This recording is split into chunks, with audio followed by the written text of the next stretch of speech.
Почитувани, СДС повторно се обидува трагедијата во Кочани да ја искористи за дневна политичка пресметка, по шаблонот на нивната добро позната некрофилска политика што ја практикуваа и во минатото.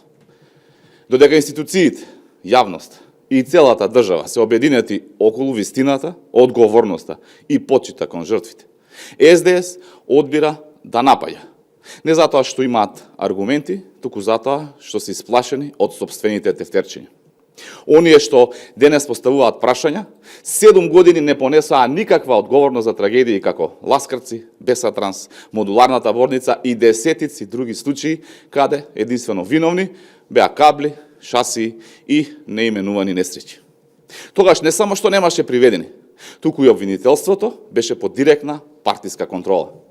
Да подсетиме, токму ова обвинителство и судство е дел од мрежата тефтерчиња на Заев и Ахмети, кои ги вработуваа и унапредуваа луѓето не по заслуга, туку по партиска подобност.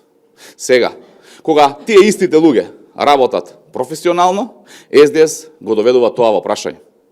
Кога СДС зборува за селективна правда, треба да одговори и зошто никој не беше одговорен за смртта на 14 пациенти во модуларната болница во Тетово.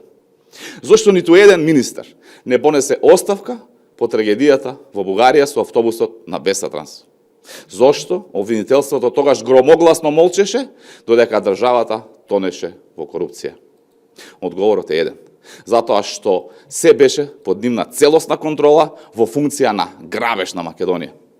Истовремено, СДС во паника се обидува да го оцрни министерот за внатрешни работи и директорот на Бирото за јавна безбедност. Двајцата клучни личности кои целодневно со посветеност во координација со другите институции ја водат постапката за утврдување на одговорноста за трагедијата во Кочани.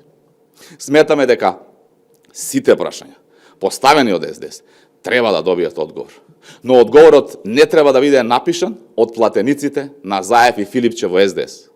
Одговорот секојдневно го даваат фактите, доказите и институциите на начин што нема да го понижи разумот на граѓаните, туку ќе ја зајакне нивната доверба.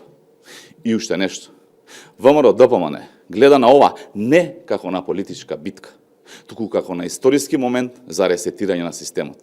За прв пат институциите приведуваат, испитуваат, отвораат истраги без оглед на политичка или етничка припадност. Ако СДС не го препознава тоа, тогаш или не го разбира времето во кое живееме, или, што е поверојатно, сака повторно да го врати старото време на селективна и заробена правда. Овој пат нема враќање назад.